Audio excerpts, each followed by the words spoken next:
Yes. We have found the answer of our question. Remember, our question is simple.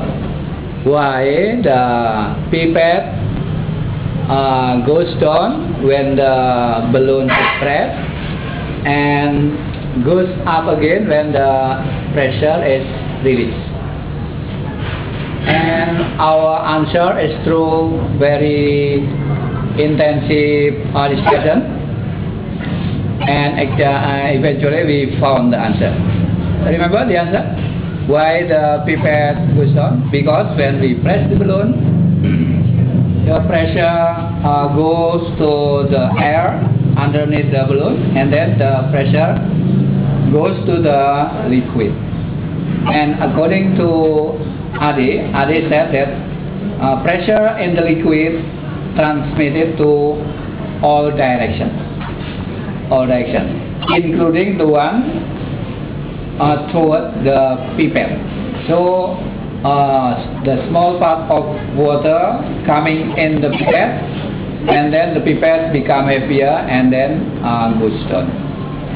And what happens when the pressure is released?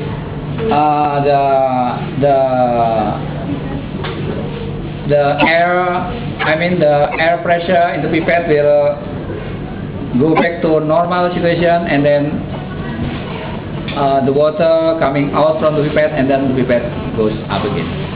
That is the phenomena, and you have understood the principle. Why I said so? Because you can explain the phenomena. It means that you understand the principle, why it goes down and why it goes up. Now we will continue our lesson to the mathematical expression. Remember that physics cannot be separated from mathematics. Now we will learn about the mathematical equation about the hydrostatic pressure. But I will use a modern way of explaining. I don't want to explain myself. I have a video. So later I will show you 2 videos. But first of all, of course, the first video first. Yeah.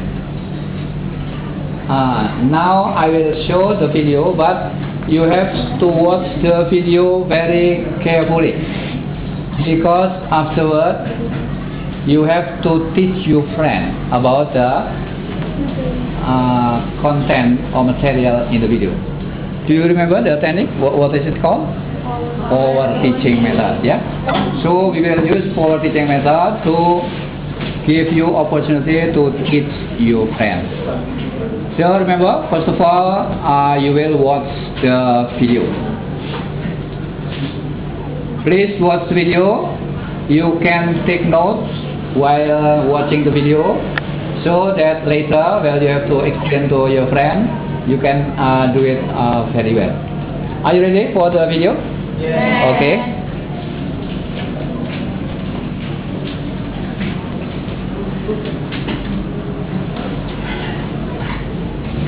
From the following examples, what conclusion can we make?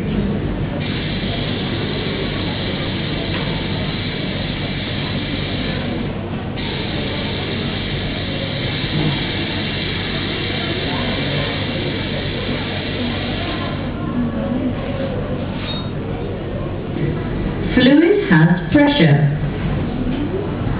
Fluid pressure acts in all directions. How do we determine the amount of a fluid's pressure?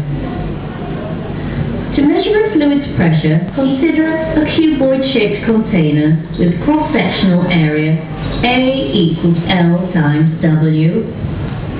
The container is filled with a liquid having a density ρ and a height h.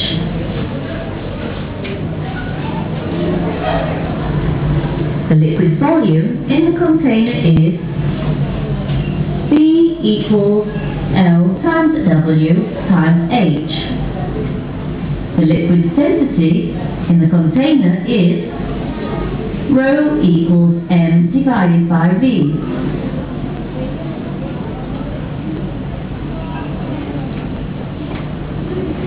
M equals rho times v equals rho times L times W times H. A force acting on the bottom of the container is equal to the liquid weight, which is F equals m times g equals rho times L times W times H times g. Hence, the liquid pressure, also called hydrostatic pressure, is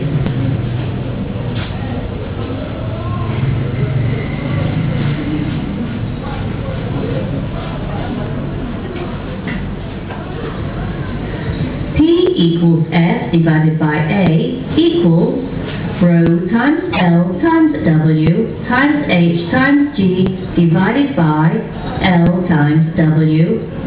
P equals rho times H times G. It is necessary to observe that the derivation of the above formula is only appropriate on simple containers such as tube and blocks. The equation P equals rho times H times G means that hydrostatic pressure P depends only upon the density rho and the depth H of the liquid. Hence, the hydrostatic law states that a liquid's hydrostatic pressure at any point at the same depth and a liquid acts equally in all directions.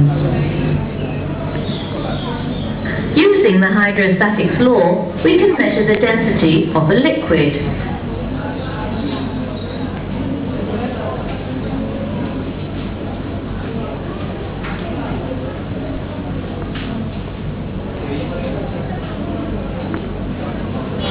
P1 equals P2. Rho 1 times G times H1 equals rho 2 times G times H2.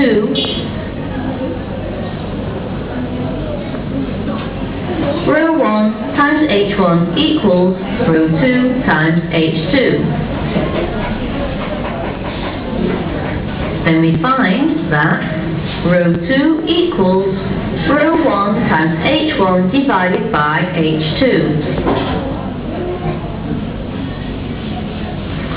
Choose one of the liquids.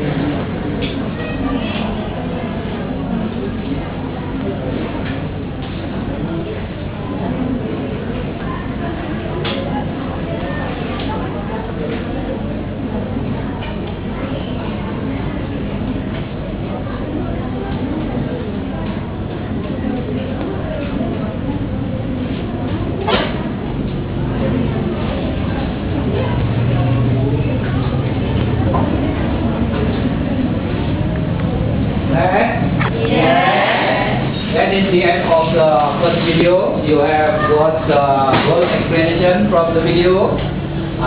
You can see the formula or equation, and that is actually the mathematical expression of hydrostatic law or hydrostatic pressure. I believe you can understand the whole principle, I hope, but if not, it doesn't matter. But now I want you to try to teach your friend. Remember the principle? Teaching means learn twice. So after you learn from the video, now you will learn to teach your friend. So please do in group, in 2 or in 3. I mean in pair, you will in pair or in 3, and you have to teach your friend. Teach. Okay. Spherical container filled by water, filled by liquid. Filled by liquid, the container has zero density. From the container we get L times weight.